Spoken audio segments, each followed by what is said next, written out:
Um, Today we have Jennifer Carpenter talking, and it's really a great pleasure to have her here. She is the chief of Yellowstone Center for Resources in Yellowstone National Park. So that means that she oversees about 100 seasonal and full-time employees, and she also, the Yellowstone Center for Resources is responsible for all the science and resource management activities and operations that go on inside Yellowstone. So any of you that are doing work in Yellowstone should get to know Jennifer. Hey, everyone. And yeah, the office is really important for sort of bringing science to bear on important questions in the park, and then also requesting science that's needed and maybe not being done. So I'll turn this over to Jennifer, who wanted to change her topic from what was posted. Sorry. And I said, yes, talk about visitation.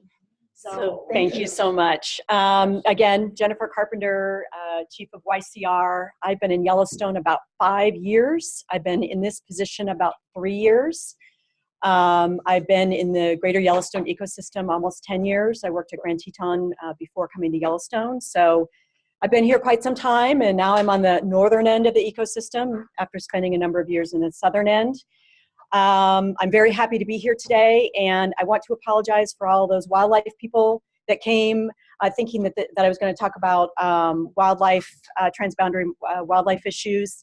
Those are absolutely very important in Yellowstone, but after thinking about it a little bit more, I thought maybe summer visitation might be I don't want to say a more timely topic, because wildlife management is certainly timely and it's perpetual. But this is some new and interesting research that we're doing, that we've done over the past couple of years and we'll be doing into the future, looking at visitation in Yellowstone, because it's really become such a significant issue. So again, my apologies to those wildlife people who came for that and are now getting visitation, but I hope you're just as intrigued by the information I'm going to present to you today. And feel free to ask questions throughout the presentation if you have them. Hopefully you'll get something out of it. And for those remotely, if anybody needs to, I don't know if they can ask questions remotely. Okay, very good. Okay, so summer visitation. Why am I here today? Well, we have seen about a 21% increase in visitation over the past 3 years, really since 2014. 2014, we had 3.5 million visitors. 2015, we had 4 million visitors, and 2016, we had 4.2 million visitors. And really that translates into about 21% difference. Let's see, maybe I'm not trying to advance this. Oh, just the clicker. Click on with your mouse. If you click on the slideshow, it might have. There we go. Yeah, now it should work. Okay, but really what that translates into is a 50% increase since the year 2000. So if you think about that, that is a huge, significant increase in numbers of people that come into the park, that utilize the road system, that utilize our infrastructure facilities, that want to see wildlife, that want to congregate at Old Faithful to see the eruption go off. And so it really, to us, has become a really major topic that we're trying to focus on at the park. And we really started to feel those impacts, quite frankly, in a significant way around the 2014 visitation year, where we had 3.5 million visitors and then jumped to 4 million visitors in 2015. I think all of us that worked at the park were like, wow, what is going on? This is crazy around here. There's so many people. There's so much going on. And so what we did is we decided to do some internal scoping, is what we call it. So we went around to staff and we asked a bunch of questions about what they were feeling and what was going on during that year in 2015, which I'll get to in just a few minutes. But really, I have a tendency to go over here, and I think I'm supposed to stay over here. So I'm going to kind of be going like this. So really what you're seeing here in this graph is just the continual increase in visitation, which everybody loves national parks and everybody loves Yellowstone, and most people want to go to Yellowstone. It's kind of a bucket list park, I would say. And certainly you can see the significant increase from sort of the mid 2000s to where we are in 2016. So over a 10-year period, you know, we've seen that 15-year period, we've seen that 50% increase. This is just another graphic that really drives the point home that we've seen the significant increase in visitation over the years, but that our staffing level has remained stagnant over time. So this, this red squared block line is our staffing level, which is stagnant. So we have about 500 or so staff that, that work at Yellowstone, but obviously we have not been able to increase those numbers commensurate with the increase in visitation. So that has implications, obviously, in park operations and our ability to manage those numbers of visitors. One thing that we also noticed when we did our sort of deep dive into what happened in 2015 is we noticed that the seasonality of visitation has changed significantly. So if you'll notice that everyone thinks of Yellowstone, June, July, and August are like the months that everybody goes to Yellowstone. And you have a lot of the RVs coming in and families traveling. But what we've noticed is that our, quote, off seasons are no longer off seasons. They have a significant increase in visitation, primarily in the spring months. So you'll notice in May, there's been a 43% change in numbers of visitors in May between 2014 and 2016, as well as more visitors coming in October, which is the beginning of our off season in the fall. So really, it's not so much visitation in the summer, although that has gone up. It's really visitation in these what used to be our off seasons, and how that impacts our operations, and how that impacts what facilities are open, the concessioners and their opening and closing dates, as well as wildlife viewing opportunities and just people on the road. It just really has had a significant increase or significant issues because of the increase. So when we went out in 2015 to sort of ask our staff what were the big problem areas, this is what we came up with. Visitor experience and crowding. Probably not a no-brainer there. There's too many people, and there's lots of crowding at facilities. Transportation system performance. This is having to do with how traffic flows around the park, and traffic jams and parking, and how effective our transportation system is in getting people flowing around the park. Resource impacts. What are these people doing to the resources, or what are the visitors doing to the resources? Obviously, our mandate is to protect and preserve resources unimpaired for future generations, which is sort of a dichotomous mission, which we grapple with every day. But there are significant resource impacts that we've seen, and I'll show you some of that in this presentation. Safety. Safety is a huge concern, and again, I've got all this in more detail in the presentation. But we have seen a triple, sometimes, triple-digit increase in incidents related to accidents and search and rescue, and basically visitor-related issues going on in the park because of this increase in visitation. And then facilities and operations. What's the capacity of our facilities? How many staff do we have on those front lines talking to the visitors at the visitor centers? What about our rangers, our law enforcement out there in the field? You know, and things as really as down into it, such as our sewer systems and our really our infrastructure, and how that is over capacity at this point due to the increase in visitation. So what we decided to do was start looking at these in depth. And we realized that while we know a lot about the ecosystem, we certainly don't know everything, but we know a lot about ecosystem processes in Yellowstone. What we don't really know is about people. We don't really know, other than our annual sort of routine National Park Service surveys, why do people come to Yellowstone? What are they looking to get out of the experience? How do they get to Yellowstone? Are they driving? Are they flying? And where are they flying into and out of? Which gate are they going into? And really looking at all of those factors, but looking at the visitor experience as being sort of the top tier of why do people come to Yellowstone, and what are they looking to get out of it. So last year we did a survey, and it was for a short amount of time. It was in a couple weeks in June, I believe, where we asked visitors to fill out a paper survey. And we also gave them the chance to take that survey home and fill it out and send it back in. So what we got out of that, what we got back from that, was we really had a pretty good response. We had about 1,250 visitor groups respond. And what I'm going to go through are these really ugly graphs, but I hope to get the point across in the graphs that most people rated extremely or very, very important as a reason for visiting Yellowstone was visiting geysers and other thermal features. So Yellowstone is very unique, as you all know, in that we have a lot of amazing hydrothermal features in the park. There's Old Faithful, there's North Geyser Basin, Midway Geyser Basin, Grand Prismatic. I mean, it is an amazing place, and people know that, and so they come to see these features and really want to experience that landscape that really is not seen in any other place in the world. They also know that wildlife wildlife are prolific in Yellowstone, that it's a great place to view wildlife. So we found that 87% viewed the geysers and 80% came to view wildlife in their natural habitat.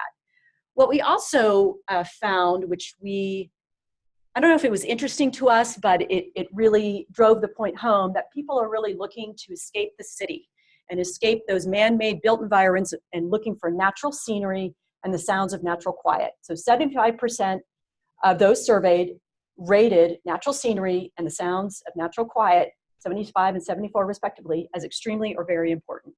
So not only are they looking to see the sights, they're looking to experience that wildness factor, those open, broad landscapes, the natural sounds, the babbling brooks, the bugling of the elk, the chirping birds, and really those bubbling thermal features. So they really are wanting to hear those natural sounds. Of course, an experience of wild places on there. So you can see sort of the general reasons why, at least in this survey, people came to Yellowstone and what significance those features have on Yellowstone and how we really need to protect all of those things, because that's why people come to Yellowstone in the first place. What we also asked the same group of visitors was, what are the problems that you have seen in your visit to Yellowstone?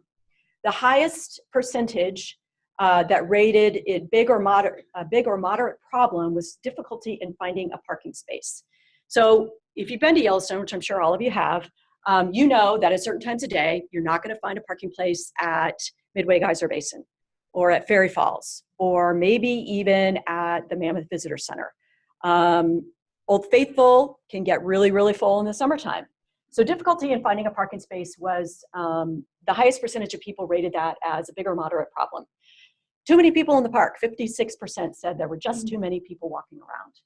Traffic congestion on the roads. And another really, really big one was other visitors acting unsafe around wildlife. We've all seen those videos about people approaching wildlife and the elk chases them, or they may get tossed by a bison. And really they're wanting to get up and close to that animal, not really realizing that it's a wild animal and it's very unpredictable and it's going to behave in ways that you're just not going to think about when you're looking for that selfie or you're looking for that really up close photo. So we've seen a really significant increase in that going on, and people actually cited that because they've seen it themselves going on. People are, they kind of, they go into a national park, they're just in awe of all the things that they see. And so I sometimes say, and I don't mean this in any other way, but they kind of sort of check their brains at the door sometimes because they're just so enamored by everything that they're seeing. And they want to get that amazing picture of that big bull elk, not realizing that he's probably pumped full of hormones and may come after you. So we did that visitor survey, and this is the data that we got back from that. We also, yes? Were you surveying how many regulars of the park you had versus first-time visitors? We do have that information. Yes, that was included in the survey, and I'll get into that data in just a few. So in addition to this, this information, we also decided that we needed to understand how people visit the park. How do they get to the park? Where are they coming in? And how that's changed over time. And how that increase in visitation may affect what we're seeing on the landscape. So we were able to get a transportation and vehicle mobility study completed over the past year. And this was done actually through some pro bono work by a couple of different firms, Fears and Peers being one of them. And they did an amazing study for us. And they used this really interesting technology where they actually, believe it or not, they ping cell phones. You're driving in your car, you have a location service on, they're gonna ping an individual unique cell phone to measure how you're going in and out of the park. I know it seems like a little bit of Big Brother, but that's how we got some of this data. And it's really, really important data. So you can feel happy that you contributed to some of this data if you were around during that time, unknowingly at least.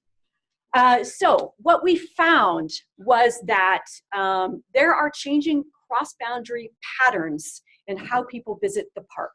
So the west entrance has the highest percentage of visitors coming in the park. And what we're seeing is that there's more people visiting the west entrance. It's doubled the volume over any other entrance gate in the park, up 55% since 2008 and up 27% since 2014. The biggest change that we're seeing though is in tour buses. So right now, the way that tour buses can come into the park is they can pay just a flat fee. It can be whatever, ABC tour company, and they have 75 passengers on their tour bus.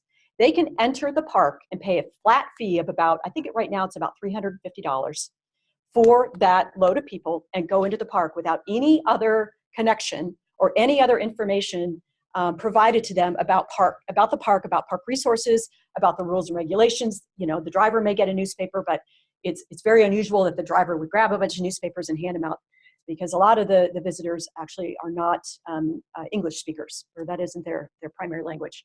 So what we're really seeing in the West Gate is this 267% increase of buses coming in the West Gate since 2008.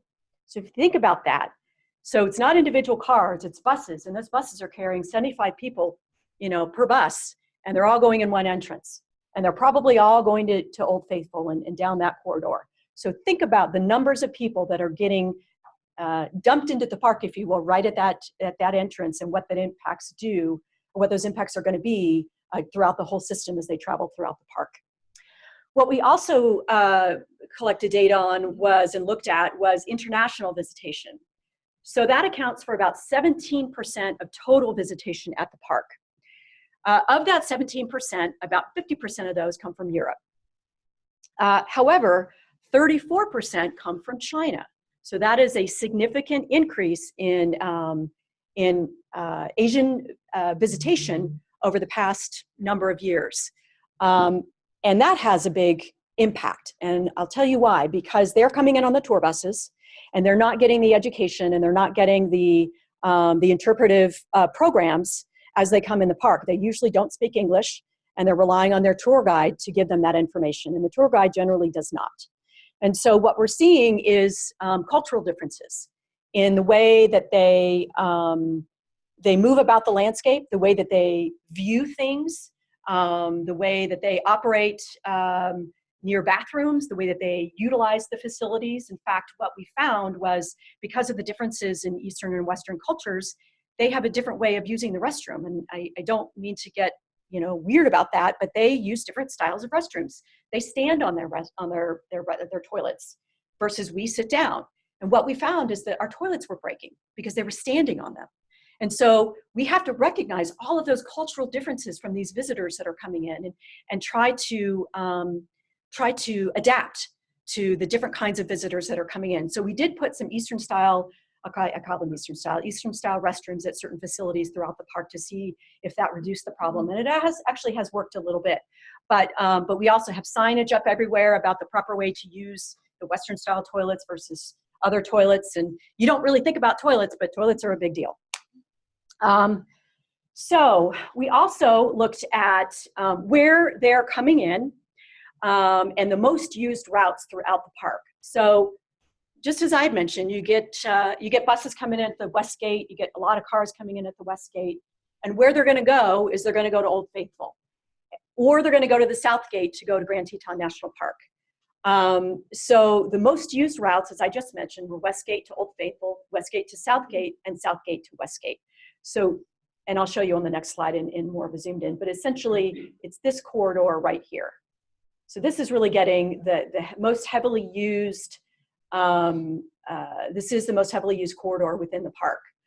We also looked at lodging and camping. So lodging is limited inside the park, only about 25% of visitors stay inside the park at any given night, about 68% stay outside of the park. So obviously that number is very important to the gateway communities surrounding Yellowstone, and so they found that very, very interesting.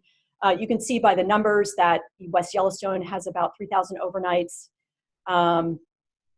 versus Cody and Bozeman and other locations around the park. How do people get to the park? Well, 35% travel by air.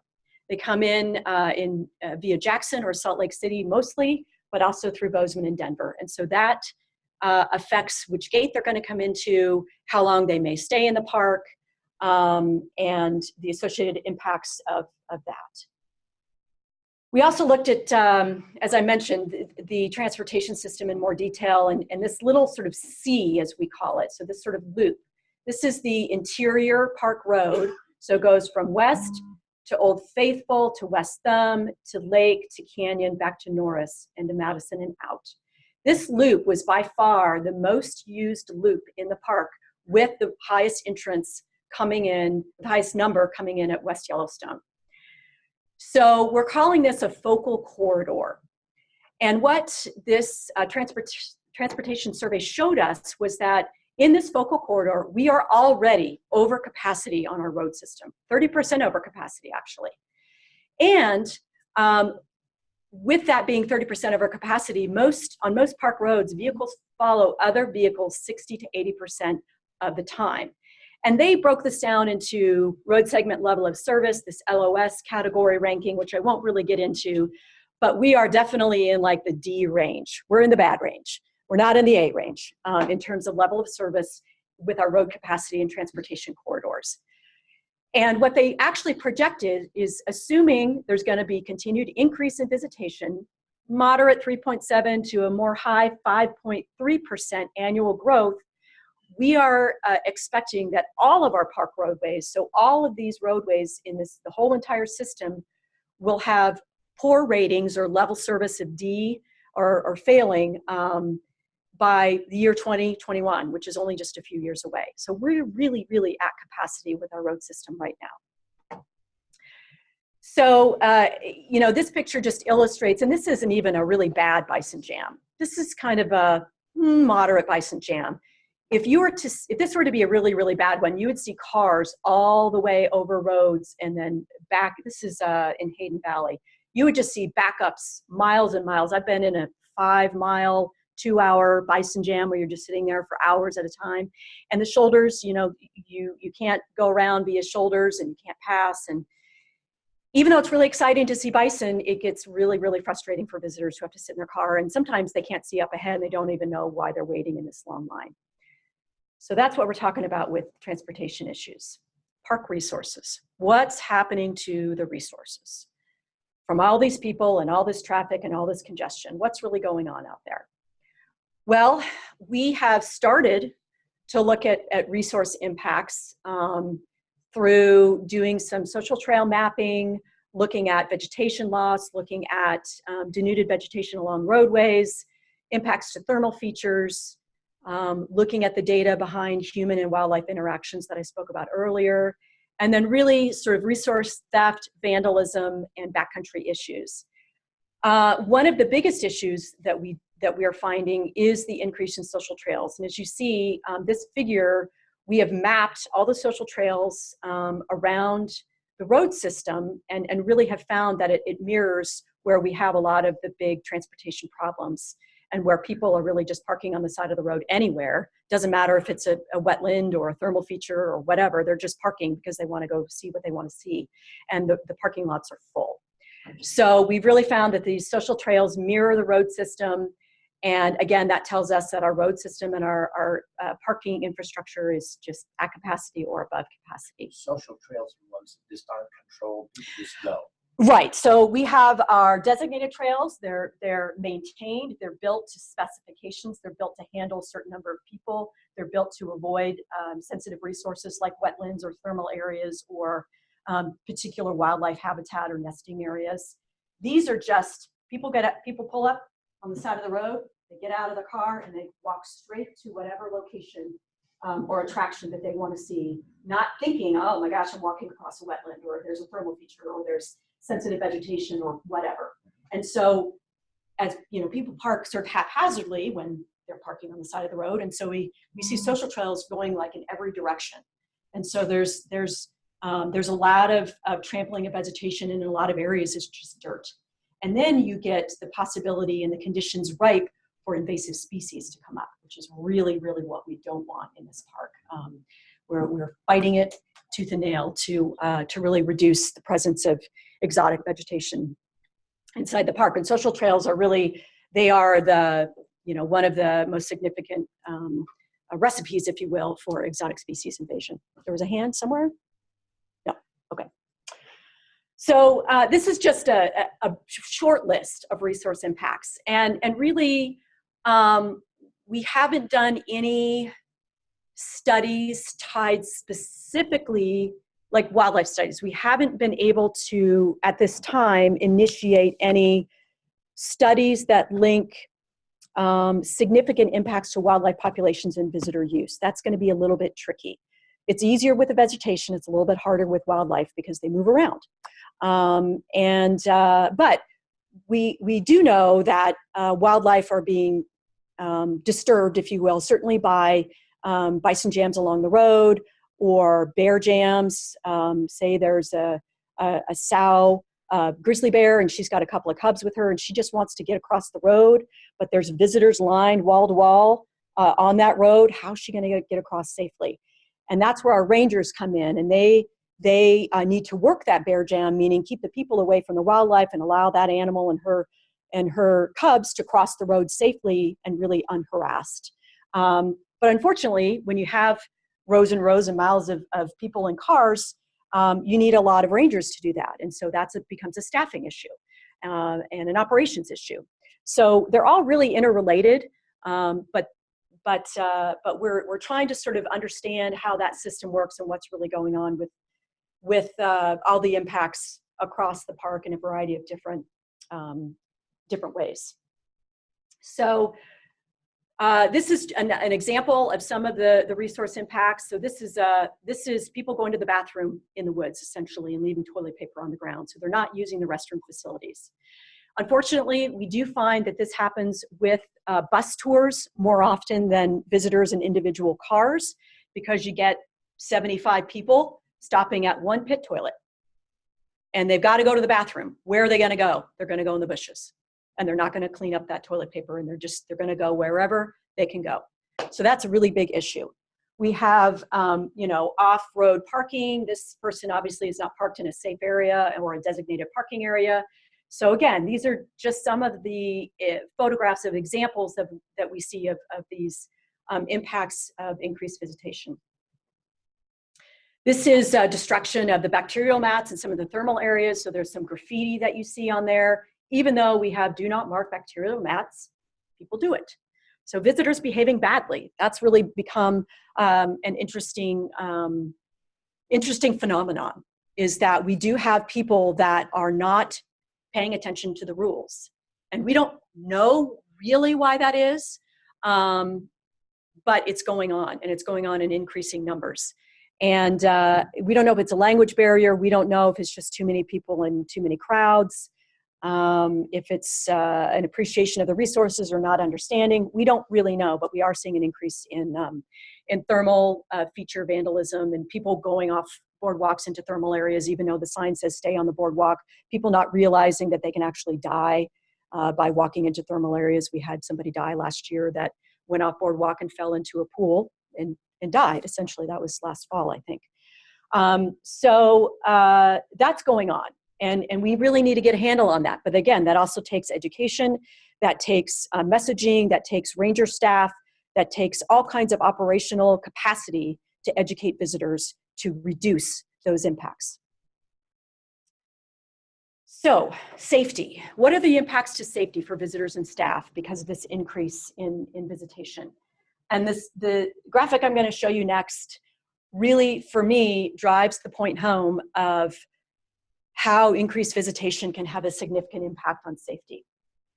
So what we found in looking at our call center data and our reports from rangers are that everything has gone up in major safety, law enforcement, and emergency medical response incidents from 2014 to 2015. Have to stay over here. So you can see up 850% MVA rollovers in just 3 years. That is unbelievable, the percentage increase that we've got going on there. Up 89% MVA with injury. EMS transportation outside of the park, up 60%. Search and rescue, so our SARs are up 129%. And that's really because we have so many visitors. Some of them maybe are international visitors and maybe haven't operated a car before, or maybe they have on a limited basis. We've got a lot of people that go out into the backcountry and maybe aren't educated about where they're going or what they're doing, or they're unprepared, or they break a leg, or they fall into the river. We have a lot of emergency medical transport outside the park, which really is a needed service that we do provide. But unfortunately, we've seen such an increase that we can't get to people in time, or there's a wait for an ambulance to come because either they can't get through because of traffic, or we don't have enough staff to drive an ambulance. So all these increases really have outward effects to the visitors specifically, and to our operations and to our staff. So this one was it was kind of mind-blowing for me when I saw these stats, that really safety has become such a big issue because of the increase in visitation related to all these types of incidents. So where do we go from here? I just threw a lot of data and information at you, showing sort of dire, if you will, that was my word, conditions going on because of increase in visitation. What we know and what we realize is that we have to do something, but we don't know what that is yet. We know that we have to collect more data, because we know that any decision we make is going to have to be based on science. It's going to have to be based on our mission, on law, regulation, and policy. And so we know that we need more information. We know that we are going to have to collect more data on our visitors, who they are, what they're doing, why they want to do it, where they're coming from. And we need to base it by location in the park and by longer duration. So we have just a snapshot in time of those visitors right now. We need to do it across months if we can. Get that information so that we know more than just 2 weeks in June, visitors wanted to see this. We want to know across the whole spectrum of time what they want to see and why. We also need to look at trade-off surveys. What are visitors willing to trade off to get what they want? For instance, are they willing to wait longer to know that they will have a designated parking spot for them? Are they willing to do a reservation system knowing that they're going to have an unfettered access to the resource that they want to see? What are the trade-offs that visitors are willing to do? Those are kind of complicated surveys, but that's something that we're attempting to look at into the future. There's a lot more transportation analyses that need to happen. We need to understand, if we tweak this one thing at one location, how is that going to ripple effect across the whole system? We don't want to have unintended consequences. We want to know and be able to predict and model what's going to happen when we do one thing in one area versus another area. So that's going to take a lot more transportation analyses, engagement with local regional stakeholders, and really looking at it from a comprehensive perspective, which leads me to the cross-boundary information and coordination that you see at the bottom of the slide. Cross-boundary information needs. And I'm comparing this to wildlife. This is Journey of Elk 22. We know a lot about that particular elk because we radio collared that elk. We know where that elk goes, and we know, based on the habitat that is available to that animal, pretty much why that animal goes there. So we don't know the journey of the Yellowstone visitor. Obviously, we can't radio collar them when they enter the park, even though some may want to. We really need to figure that out. We need to figure out where they're going and why they're going there, and what sort of that route it is that they're taking. And that really is a cross-boundary a cross-boundary information need and something that's not going to be gleaned just by looking within the interior of Yellowstone.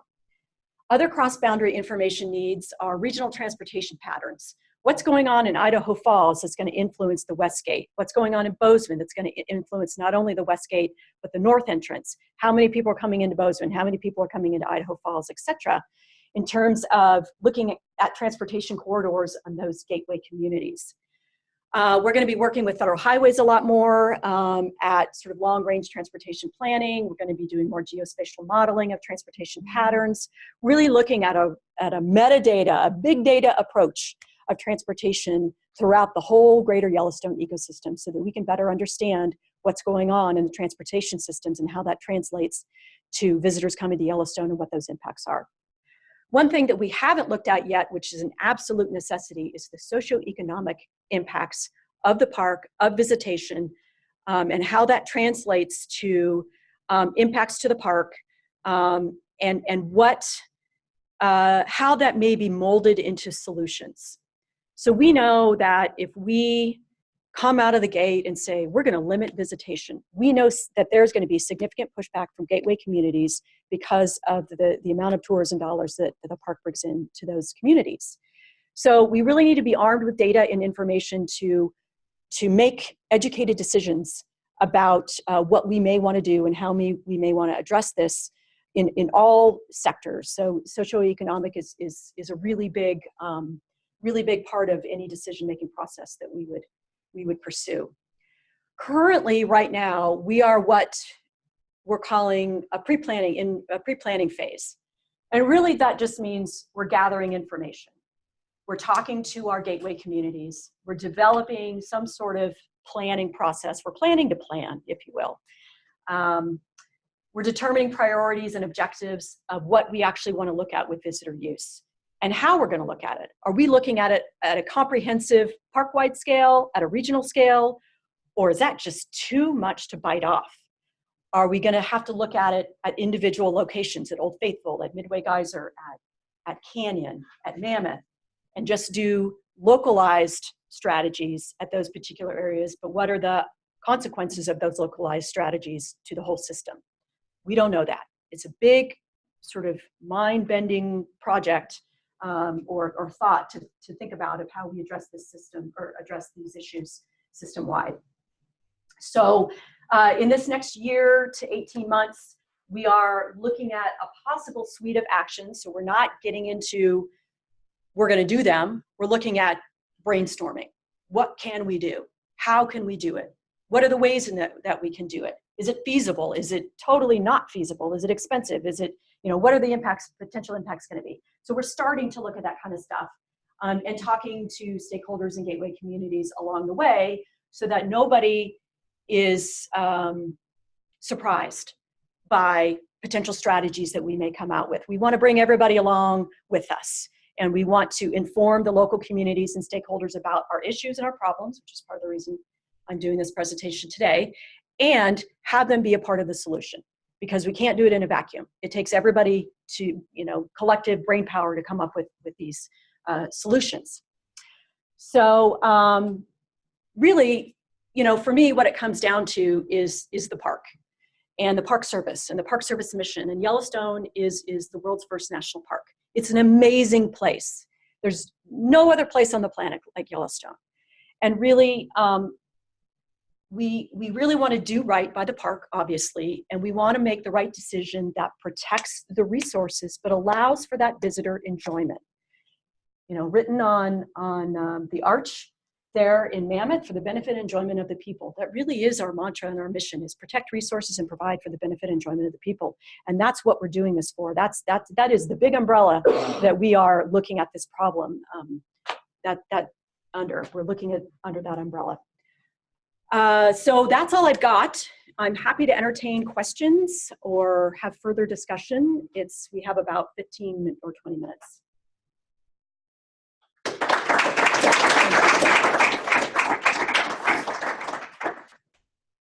I think he was first. I think you were first, Dan. Okay. Well, so the exact same problems have to be at Yosemite Mhm. and at Great Smoky and so on.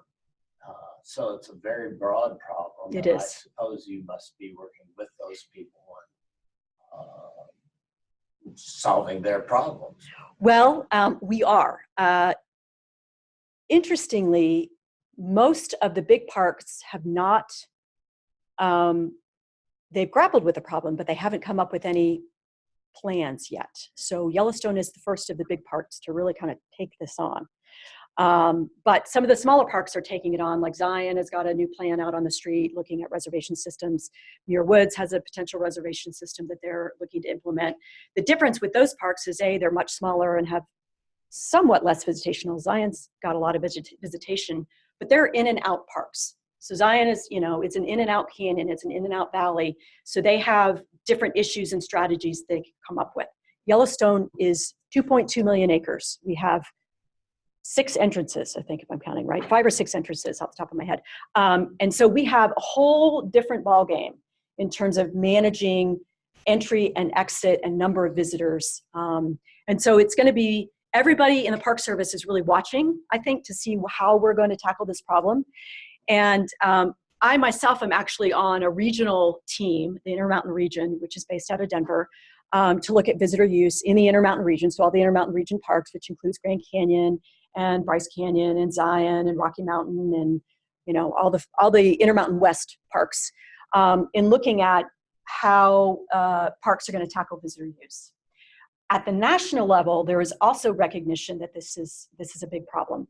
And so we are trying to get a group together at the national levels to be strategic about it and maximize our resources and get together and talk about different strategies that other parks may use that may work at one park and work at another. So yes, absolutely, we are looking at it comprehensively in a nationwide sort of paradigm. But Yellowstone's kind of leading the way in the big park scenario.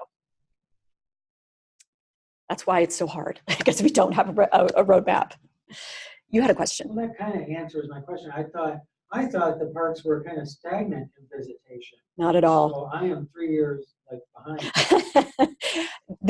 Nationwide, in general, park visitation has gone up pretty significantly.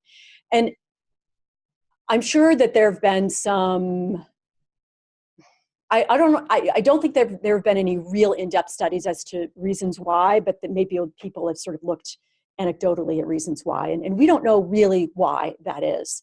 But we've certainly seen it across the entire system that visitation has increased.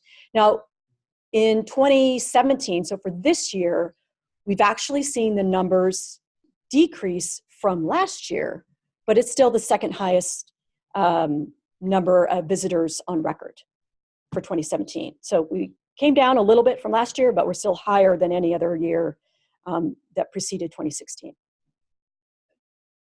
So it seems like there's a precedent in requiring backcountry campers to watch a video about fare safety in some of these parks. And so, they go to the visitor center and sit there for X amount of minutes and, understand something before they get themselves into an unsafe situation. Right. So it seems like you could potentially build on that, particularly with the buses. Yes. By just having somebody required to be involved in communicating with people on buses, because that way you have a big impact on a lot of people. You're absolutely right, and we've discussed that, and fortuitously, and perhaps maybe in part because of this reason, the National Park Service is going to be requiring all tour buses to have what we call a commercial use authorization permit to get into the park. So we're going to start regulating buses, and as part of that regulation, we are going to be requiring education of the bus drivers and the tour operators for that very reason. So not only are we going to be regulating the numbers, we're going to be charging them more, and we're going to be providing more education. Absolutely. So that's coming up, I think, in the next 12 months, 12 to 18 months. Sir? If the park is able to go forward with this $70 per day Yeah. fee, that's kind of Yes, it could. Yes, and that initiative came from the Secretary of the Interior, and is currently under comment, open for comment right now. You're absolutely right. That could change the game a little bit. We don't know how it's going to change the game. So we're just going to have to wait and see what happens with that. But you're absolutely right. Yeah. I have a question from the chat. Yellowstone gateway communities are encouraging visitation increases during shoulder seasons in order to bring more economic stability to their community. Gardner in particular began a campaign to encourage visits in late spring and early fall. How is Yellowstone National Park currently working with these local communities in regards to these marketing efforts? We have relatively close relationships with all those gateway communities, and we go to their chamber meetings, we engage them in communications, and so we are aware of that. I think they are also, I think on the off season, it's one thing, but in the summer season, they are also experiencing some significant impacts to their communities. I know at West Yellowstone, either last summer or the summer before, there was a 2-hour wait to get in the West Gate, and cars were backed up all the way through the town of West Yellowstone out onto Highway 20. So they've got big impacts they're trying to deal with as well. But certainly we are working with them very closely on all of the issues associated with visitation. Good question. I thought I saw a couple in the back. Gentleman far back. Yeah, I'm just curious, the We've talked a little bit about that. It would be difficult for us to really predict the best locations for those. And we also believe that we're not going to build our way out of this issue. We know we're not going to build giant parking structures and wider roads and bigger hotels. We're not going to build our way out of the problem. And we don't want to, because that ruins the character of Yellowstone, at least in my view. So we really want to be careful about engineering those kinds of solutions. I know that's for the benefit of wildlife, your question in particular. I think it would be very hard to determine the best locations for that, and it would involve more manipulation of wildlife. Gentlemen, yeah. Yeah, who determines? Well, we get, budget. If you want to get into budget, I can get into it. We get a certain amount of dollars allocated or appropriated by Congress, which is about $35 million, which seems like a lot, but wait till I tell you the numbers it takes to operate Yellowstone. We get an additional $50 million roughly out of non-appropriated dollars. There could be fee dollars, that could be concession money that comes back to the park, that could be through donation or other non-appropriated sources, either government money or non-government money. So that's about $75 million-ish, $80 million. But in truth, I've heard Dan Wank, our superintendent, say it takes about $100 to $125 million to operate the park on an annual basis.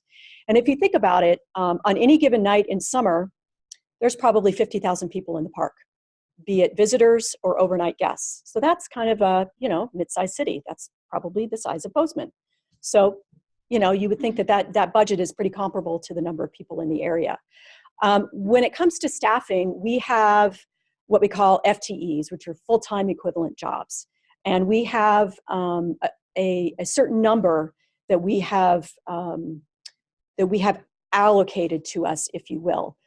We are trying to hire more staff, but we have difficulties within sort of the government bureaucracy, I'll be quite honest, with budget and staffing and being able to hire the kind of people that we need to hire. And quite frankly, one of the biggest issues in Yellowstone is housing. We don't have enough housing for our employees. And so even if we had enough money to pay the employees and had employees available, we have nowhere for them to live. And that's a whole other topic. So it gets a little sticky in saying, oh, just hire more people or throw more money at the problem. We would love to have more money, but it's not quite as simple as that. I think you had one, yeah. What about winter use? What have been trends there? We've seen, it's not nearly as dramatic, certainly, as the shoulder seasons and the summer use. I think, quoting off the top of my head, we get about 150,000 visitors over, say, a 3-month time period. That we would get in a month's time or less in the summer season. So we're not seeing the increase in winter quite as much. A lot of it is because of the winter use plan and the capacity related to winter use. although we do certainly have the road open from the north entrance to the northeast entrance, and we have a fair number of winter wildlife watchers mostly that come into the park during those timeframes. But we haven't seen quite the increase in winter as we've seen in summer, hence sort of the summer visitation moniker that we've given this issue. So, yeah. Due to the nature of like a public park, I can appreciate that you probably want to encourage visitors to come, almost as many as you could, efficiently. Yeah. And, at capacity. Yeah. So do you think any of the solutions that you're seriously regarding would maybe implement some sort of like, maximum limit of visitors per month, per week, per year? It's possible. And Dan Wank, and I know that he would support me in saying this, everything is on the table right now. We don't know, and I'm not saying that we're going to implement reservation system or capacity limits tomorrow. It's just we want to see what the data shows us, and we want to be cautious. We don't want to upend the apple cart in terms of visitation. We want people to have access to the park and have the opportunity to enjoy Yellowstone. But we also do need to think about it in terms of, do increased numbers diminish the visitor experience? What we find is people are still pretty satisfied with their experience. But what does that really mean? And especially when you get visitors that are either international visitors or that maybe come from very urban areas. They're probably going to have a different expectation and experience than somebody who has grown up in rural Montana. And so they still may say, oh, there's a ton of people at Old Faithful. That doesn't really bug me. I still get to see Old Faithful. So it's a hard to define sort of value. It's a very qualitative value spectrum of what is an enjoyable experience. And that's where it becomes really hard for us to define and set sort of ranges of where we want to be. Do we want 80% of our visitors to say it was a great experience? Do we want that number to be 75? It's just very hard for us to take those very qualitative values and place capacity limits based on those qualitative values. That's going to be very difficult. So, no? Anybody? The woman right there in the back. Yeah, I just kind of revisit the fee structure. Yeah. At one time, the person was very concerned and wanting to city people, Right, diversity. Yeah. And to make that visiting the park a much more open for them as well. Yeah. So I'm wondering, fitting in with the fee structure, need right now to just restrict. How can we pull the people of the future that need to come and enjoy and appreciate the park? Right. How do we bring them into this? It seems like they're just getting, how can we? It's now like, let's keep the buses out and the number of visitors down, and at the expense of the people that. So is that on the table? Are you discussing that? We are. It's a very, very valid question, and I think that that's why there's a lot of discussion going on about the fee increases, because who does it exclude? And one of our challenges is to make parks relevant to the youth of today. More and more we're seeing. Young people are less interested in being outdoors. They're less interested in nature. It's all about technology. And there's nothing wrong with that, but we want to be relevant. We want people to care about parks. We want to be around for the next 100 years and have these places be available for people to come to and find their connection with the natural world. And so it is going to be a really difficult balance, I think, in maintaining cultural relevancy to the younger generations, allowing for access, but not loving our parks to death. It's a tough problem. And I just want to also offer, I hope that you will engage the city waitresses, because there are armies of people out there working, I would say probably far more than you have any given day in the summer. Absolutely. Who are observing, probably got some really good ideas about ways specific resources or changes or whatever. And I know you do great training for CUAs, but it might be nice to have that conversation. Absolutely, that's a really great idea. And I know that part of our communication strategy is to engage our concessioners and our CUA holders, not only to provide information to them, but as you said, get information from them, because they are out there, you know, walking the trails and interacting with visitors on a daily basis, certainly much more than I am. I'm sitting in an office and going to meetings all the time. So I definitely don't get out there. So they're on the ground. One more question. Okay. How does increase in visitors compare to demographics of the U.S. or the planet? Also, what Oh, age boy. brackets are showing the largest increase? I don't know if I don't have the demographic information for the planet. I would say that it's probably the visitation demographics do not match the demographics of the United States. We have not a lot of diversity in our visitors. We would certainly like to see more that goes about the inclusion and diversity initiative and getting younger people to come in and folks from urban environments. So it probably does not match the demographics of the United States and probably not the world. I'll go out on a limb and say that. And then what was the second part of the question? Second part of the question was what age? Oops. What age group? Yeah. I wish I had those stats off the top of my head because we do have that information. I would say it's probably an older folks, and by older I don't mean I mean older than 30. And I don't mean anybody's old if they're older than 30 because I'm way older than 30. What age groups are showing the largest? I don't know if I have that information on the top of my head. And keep in mind that we have the surveys that I talked about, both the transportation survey and the visitor survey, the final reports are available to the public and are on our website. So if you have an interest in a deeper dive of this data and this information, they're out there for you to peruse and ask questions. I do have business cards on the table if you'd like to take one to contact me by phone or email. If you have follow-up questions, I'm happy to talk to you. We have a whole team of people at Yellowstone that's working on this issue. I'm just one person and just came to do the presentation today. Well, thank you so much. Thank you. Appreciate it.